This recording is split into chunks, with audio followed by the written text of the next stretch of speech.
Assalamualaikum warahmatullahi wabarakatuh. Selamat berjumpa kembali. Hari ini tanggal 29 November 2024 jam 10.39 malam ya. Kita bersama-sama lagi membuat resume fundamental saham dari laporan keuangan triwulan 3 2024. Kita membahas SMBR, SMGR dan TB ya. Dari sudut pandang value, dividen, free cash flow, ketahanan dan kepengendalian.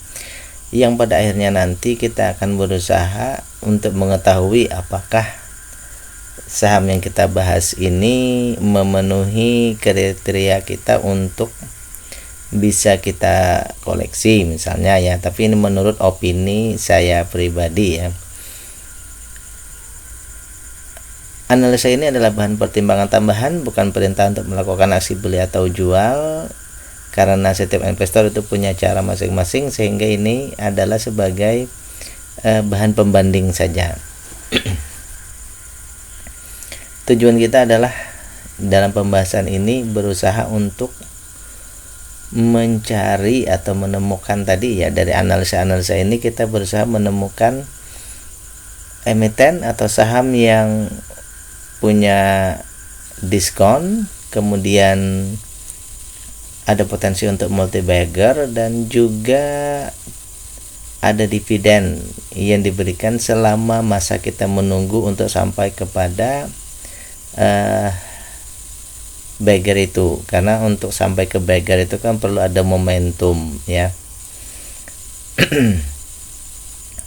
Baik, kemudian bila dirasa bermanfaat jangan lupa untuk klik like, subscribe dan share. Kemudian juga saya sudah membuat playlist yang saya letakkan di deskripsi. Silahkan Anda klik link tersebut untuk mendapati saham-saham yang saya bahas di triwulan 3. Siapa tahu mungkin ada salah satu atau beberapanya yang Anda ingin cari juga. Kemudian juga bila Anda ingin memberikan kontribusi terhadap pembahasan kita, silahkan transfer ke nomor rekening yang tertera di layar ya. Baik, yang menjadi dasar kita pertama adalah saham-saham yang saya bahas pada bagian ini adalah yang menurut opini saya memenuhi kriteria awal ya. Jadi untuk data-data awal ini memenuhi kriteria, itu saringan pertama, sehingga yang saya bahas 3 ini memenuhi kriteria awal dulu ya. Baik, untuk SMBR ini kita punya 2 data ya, triwulan 2 dan triwulan 3. Tapi sebelumnya seperti biasa kita cek dulu apakah ada aksi korporasi ya. SMBR apakah ada ya, apakah ada. SMBR bedah saham menukik 34%, ini terbaru ya. Laba SMBR kuartal 3 sisa. Oke, ini di awal bulan tadi ya. Sisa labanya hanya 35 miliar. Ini SMBR ya. Kita cek lagi. SMBR per 30 September menjala laba 35,5 miliar. Turun 34% dari periode yang sama tahun sebelumnya, yaitu 53 M ya. Pendapatan 1,4 T, susut 2,77%. Jadi di triwulan 3 ini pada intinya ada penurunan ya, dari segi baik itu pendapatan maupun labanya. Itu yang pertama. Terus 9 Juni udah lewat ya. Pependu naikkan peringkat SMBR. Oke. SMBR ini emiten apa? Semen ya, semen Batu Raja ya.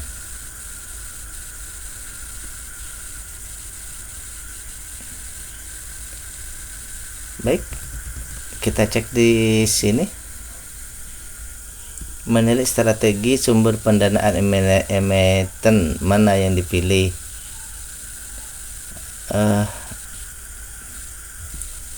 Profil sumber global ini bukan ya. Pepindo naikkan ini Juni ya, peringkatnya 3 minggu lalu emiten ini capai kesepakatan ya, SGR bukan.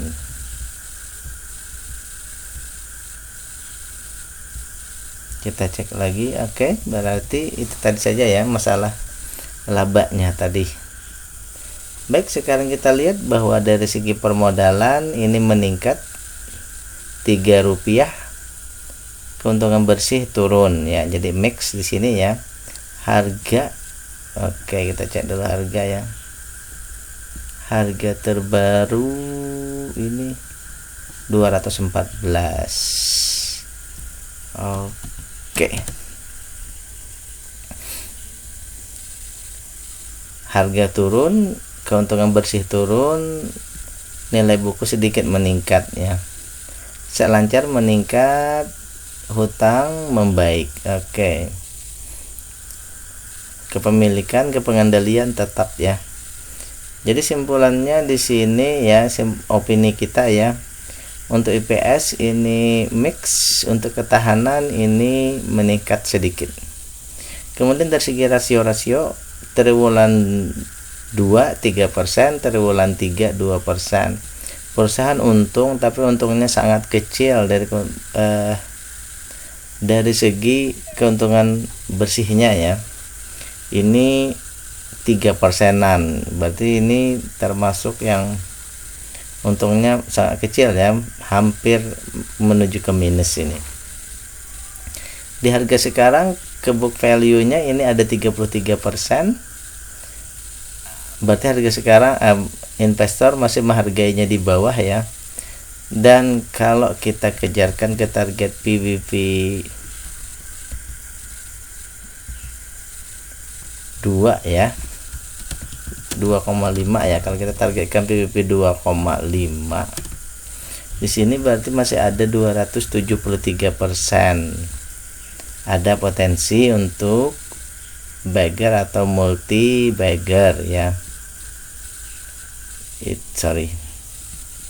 Ada potensi untuk bagger. Yang kedua, dari segi valuasi ya, kita sudah 1 kali lipat lebih mahalnya.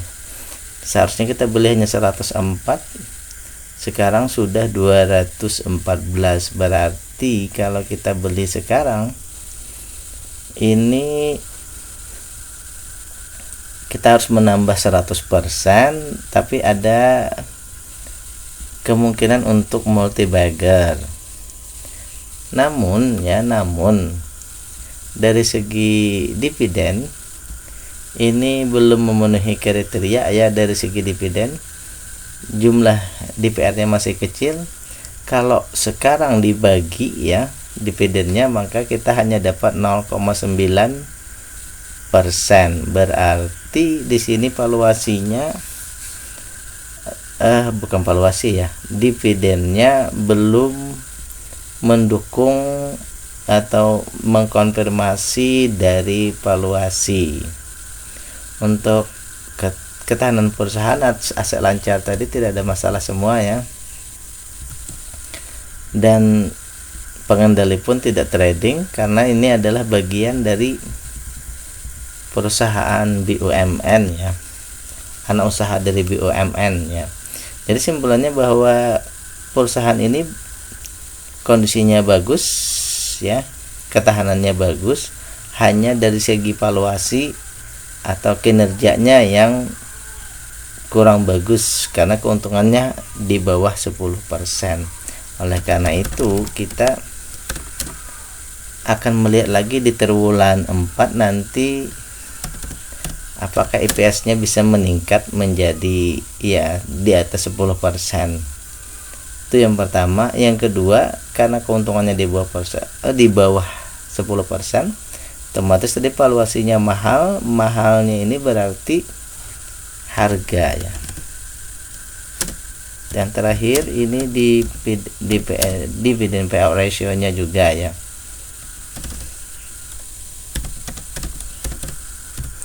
Ada 3 nanti yang kita cek ya untuk triwulan 3 apakah ada perubahan. Nah, misal kita coba berandai-andai di sini, kalau misal ya dia di 10%, 320 ya, 320 misal, maka otomatis valuasinya menjadi murah ya. Artinya dia 10, bukan 10%, salah ya, bukan 32 mestinya ya.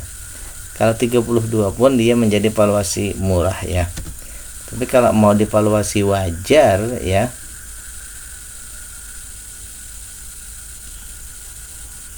oke, kalau divaluasi wajar ini berapa? 10-an ya, 319 misal, tidak berubah ya. Baik, berarti di sini yang pertama IPS-nya ya, kuncinya di sini IPS-nya meningkat ya di 10%, maka semuanya berubah menjadi membaik semua ya. Jadi intinya di situ. Kok 300 lagi, salah, 32 ya. Nah 32, maka valuasinya menjadi murah. Oke, sehingga sekali lagi di triwulan 4 nanti kita akan menunggu lagi ya, mengecek lagi nanti IPS-nya apakah nanti bisa mengubah ya, menaikkan keuntungannya menjadi 10%. Berikutnya kita akan bahas saham yang kedua, saudaranya ya. Saudaranya dalam artian bahwa di sektor yang sama ya, SMGR, tadi SMBR ya, sekarang SMGR, Semen Indonesia ya, 3.500. Oke, 3.500. Kita cek data terbaru. Belum ada beritanya. Orang bertanya ini bergerak di bidang apa? Industri semen.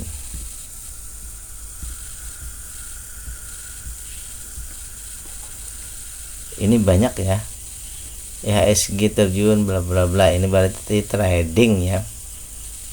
Ada ambles trading dan lain-lain. Kita cek ke bawah saja ya, itu belum, hanya masalah berita itu ya.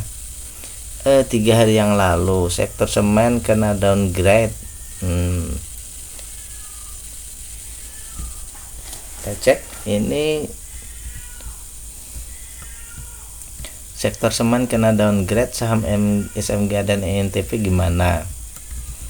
Oke, peringkat sektor semen diturunkan menjadi netral dari sebelumnya overweight. Lantas bagaimana nasib saham SMGR, SIG dan lainnya ya. Kami menurunkan peringkat sektor semen menyusul realisasi volume penjualan sepanjang Januari Oktober. Proyeksi pertumbuhan permintaan yang lebih lemah pada 2025 akibat kurangnya pendorong pertumbuhan yang jelas serta tren peningkatan secara terus pada kontribusi semen curah dan merek kedua. Kayaknya ini dari analis Mirai ya, karena mereka melihat katanya nanti di 2025 ini malah berkurang ya demand untuk semen ya. Konsumsi domestik memang naik 5,9% menjadi 6,3 juta ton. Volumenya bulanan tertinggi sejauh ini ya, sejalan dengan proyeksi Mirai Asset 6,4 juta ton. Pertumbuhan bulanan tersebut terutama disokong oleh rendahnya penjualan semen kantong bulan sebelumnya. Oke,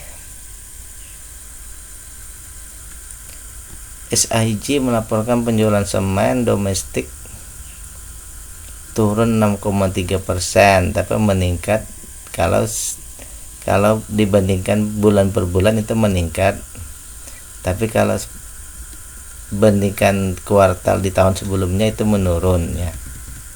Oke, beritanya seperti itu untuk SIG. Ada yang lain lagi?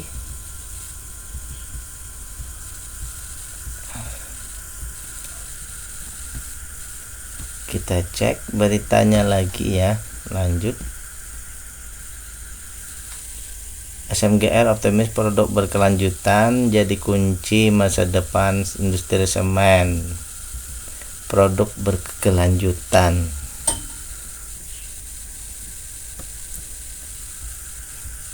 Terus kurangi ketergantungan produk impor. SMGR dan Pertamina kembangkan pelumas open gear. SMGR masuk. Ayo kita cek selanjutnya dulu ya. Ini aksi korporasinya seperti apa. Semen Indonesia menggandeng Pertamina Lubricant untuk melahirkan inovasi pelumas open gear, roda gigi terbuka pertama buatan dalam negeri. Ini di luar dari bidang ahli mereka ya. Langkah ini bertujuan untuk menggantikan kebutuhan pelumas open gear selama ini bergantung pada impor, sekaligus mendorong peningkatan nilai tingkat komponen dalam negeri. Okay.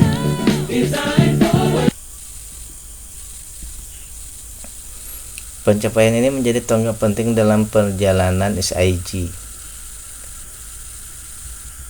Jadi secara umum ini mereka pengembangannya di luar dari bidang keahlian mereka ya. Kita lihat saja nanti seperti apa pengembangannya ya.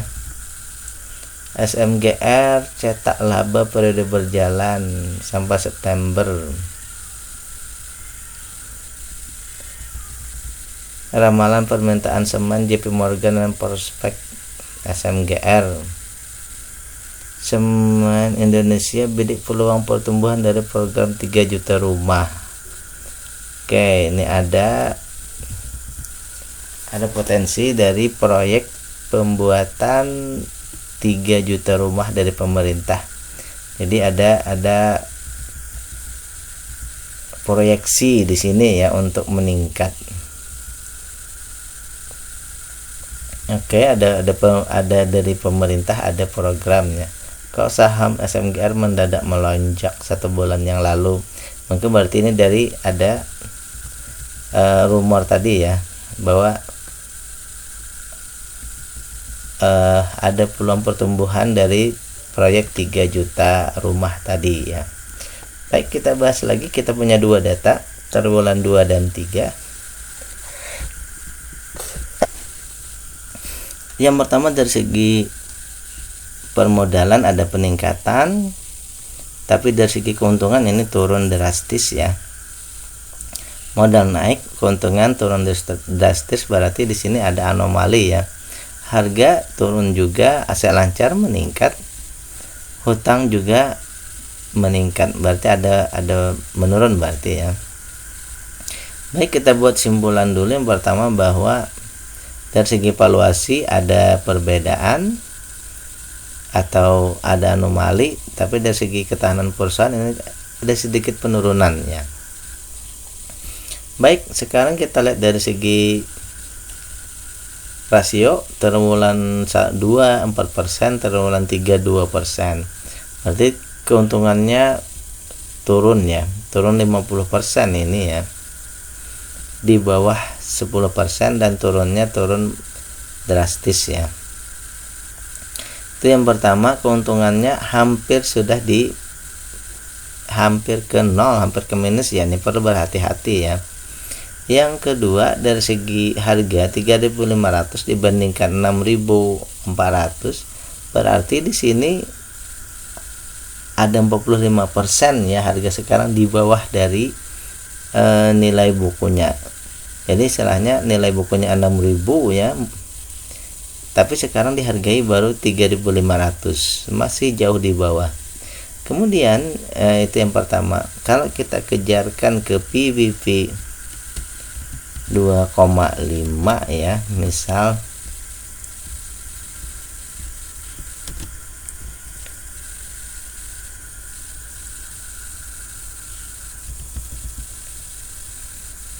sorry, itu sekitar 16 ribuan ya. Ini kemana ini?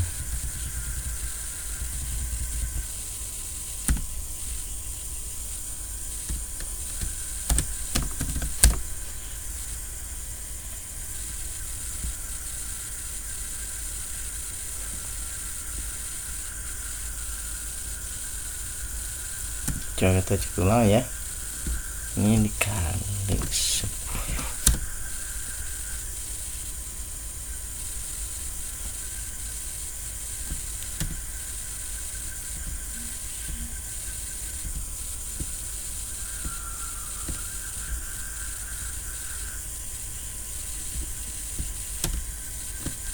Kita lewat, oke, kita coba bentar ya.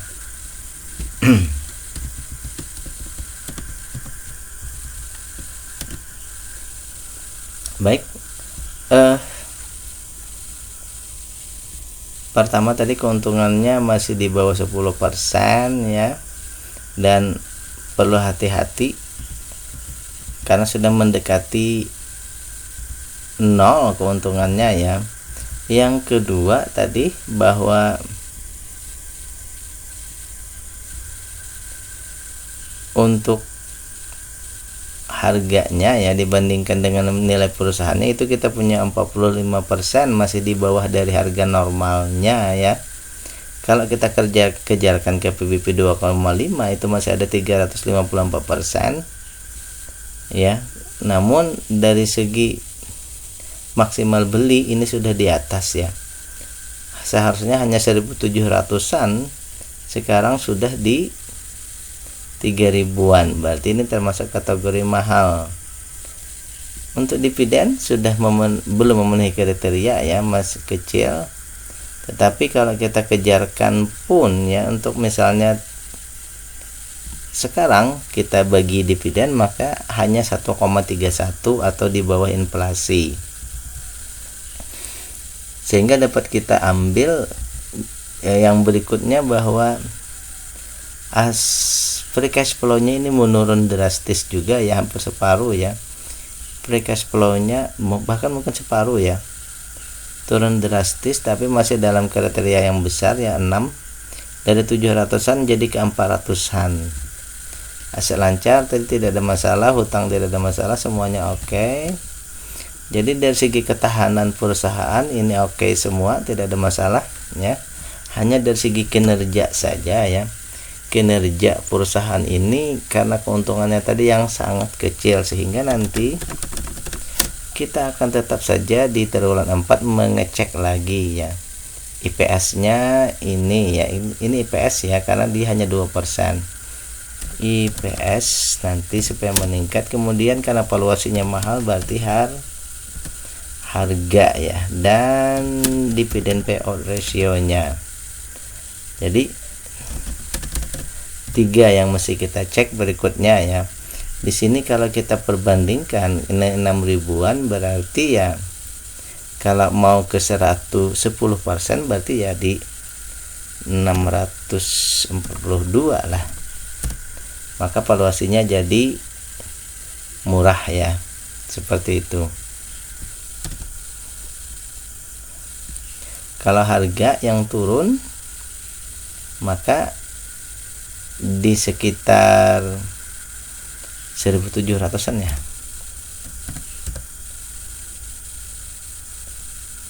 Ya, kalau di 1.700-an maka dia akan menjadi valuasinya wajar. Tapi kalau dia mau murah berarti ya IPS-nya yang harus meningkat ya, seperti itu. Baik, ada 3 tadi, IPS, harga, dan DPR.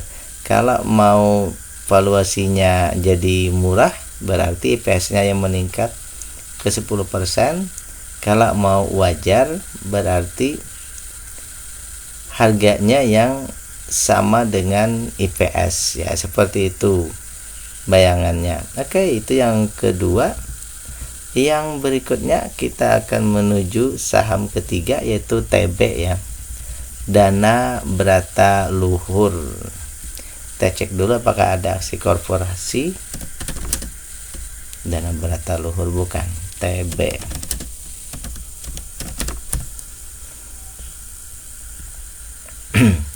Bergerak di bidang konsultasi, manajemen, dan penyertaan modal dalam proyek infrastruktur. Ya, manajemen dan penyertaan modal infrastruktur ya, utamanya di bidang batubara ya. Jadi mereka punya anak usaha yaitu Talenta Bumi Energi, dan Pelabuhan Talenta Bumi ya. Oke, Dana Berata Luhur milik siapa? Prima Mineral Utama ya, itu pemiliknya. 8%-nya milik Calden Investment Limited, 8%-nya lagi Hodge Ventures, kemudian Robust Buana Tunggal 3,9, dan seterusnya. Ini banyak berarti pemegangnya ya. Baik, apakah ada berita-berita di harga 5 Agustus dividen? Terus 3 Agustus ada emiten energi bagi dividen berkali-kali dalam 3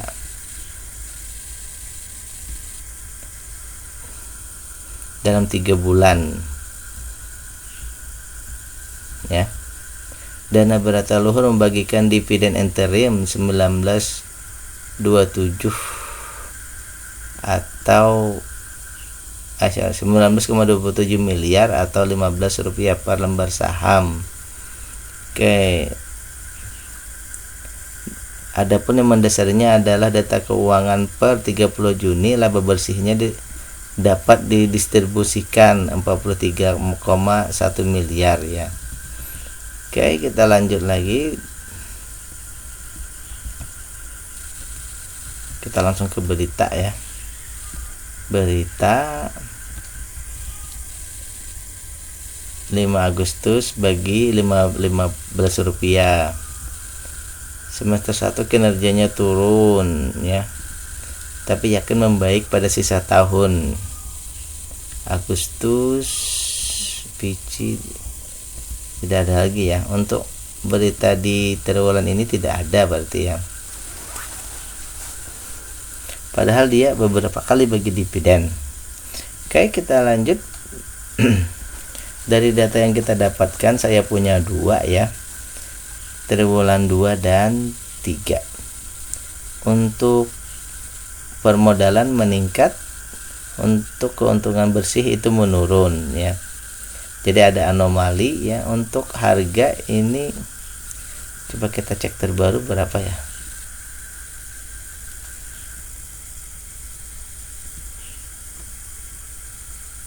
Rp625.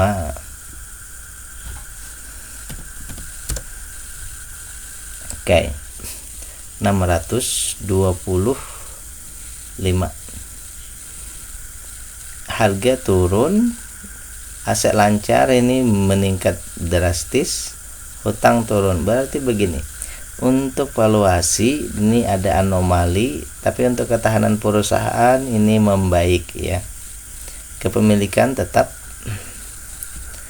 Untuk keuntungan triwulan 2 ini 14%, triwulan 3 ya. Triwulan 3 ini 12%. Berarti dia sudah lebih dari 10%, tapi belum sampai 15. Artinya ya perusahaan ini fair company saja. Perusahaannya untungnya standar ya. Untuk harga sekarang dibandingkan dengan nilai perusahaannya itu ada 24% ya. Jadi harga sekarang masih 24% di bawah dari nilai standar. Kalau kita kejarkan ke BBP 2,5 ada 231% ya. Ada potensi multi bagger. Valuasinya harga sekarang ya ini 625 dibanding 1050, ada 41% diskonnya ya, termasuk besar juga diskonnya ya. Kemudian kita konfirmasi dengan dividen, mereka membagikan 61% dividennya ya. kalau misalnya kita bagi sekarang ya, dibagikan seluruhnya berdasarkan data triwulan 3 ya, ini berarti kita akan dapat 10,33%, termasuk besar juga ya. Jadi valuasinya murah didukung oleh dividen yang memenuhi kriteria, walaupun perusahaannya belum atau tidak dikategorikan growth ya.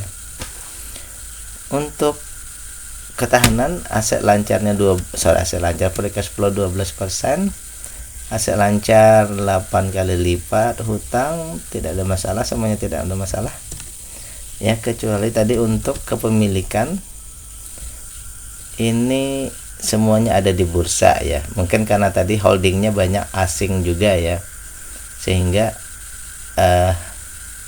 semua saham ada di bursa. Karena itu kenapa di sini asing ada 26% ya. Karena tadi kepemilikannya juga terdata asing banyak di situ ya. Baik, kita sampai pada simpulan kita bahwa yang pertama tadi memang untungnya lebih dari 10%, tapi belum masuk kategori growth ya. Valuasinya murah, didukung oleh dividen, ketahanan perusahaan oke ya. Dan perlu kita cek juga bahwa perusahaan ini yang saya tahu bahwa mereka membagikan dividen itu kalau sekarang kalau tidak salah ini 3 kali setahun ya, dan hampir bahkan bisa dikatakan tiap tahun membagi ya, bahkan ini tiga kali setahun ya. Kalau misalnya dibagi sekarang ini ya, kita mendapatkan 10%, dan karena dia sudah membagi interimnya beberapa kali ya, yang saya catat itu sudah Rp35. Kalau misalnya 64 berarti sekitar masih ada, anggap saja separuh lagi ya. Separuh sudah dibagikan, separuhnya nanti mungkin di interim, bukan di interim, di final ya. Kita lebih menyukai, saya pribadi ya lebih menyukai saham yang membagikan dividen itu beberapa kali dalam setahun, karena di situ ada potensi kita untuk cepat mereinvestasikan kembali itu lebih cepat ya, dibanding hanya sekali setahun. Memang besar tetapi reinvestasinya itu agak lamban. Kalau seperti TB ini ya, menurut saya pribadi sampai 3 kali setahun berarti reinvestasinya lebih cepat. Bahkan misalnya kita dapat pertama reinvest, berarti yang kedua yang ketiga pun bertambah lagi ya. Jadi istilahnya itu pengembalian modalnya lebih cepat ya. Oleh karena itu kalau menurut saya pribadi ya, perusahaan ini ya, kalau menurut saya pribadi ya, ini layak untuk kita investasi ya, layak untuk diinvestasi. Kenapa? Karena dari segi semua data ini memenuhi kriteria ya. Tinggal langkah berikutnya seperti biasa, silahkan cek lagi GCG-nya apakah disukai atau tidak, apakah memenuhi kriteria Anda atau tidak untuk GCG-nya ya. Saya pribadi ada mempunyai saham ini sekitar di 1 tahun yang lalu sudah membelinya ya. Oke, demikian pembahasan kita untuk 3 saham kali ini, yaitu SMBR, SMGR, dan TB. Mudah-mudahan bermanfaat. Sekali lagi, ini bukan perintah aksi beli atau jual. Ini hanya bahan pertimbangan ataupun juga sebagai bahan edukasi atau pembanding ya. Billahi taufiq wal hidayah. Assalamualaikum warahmatullahi wabarakatuh.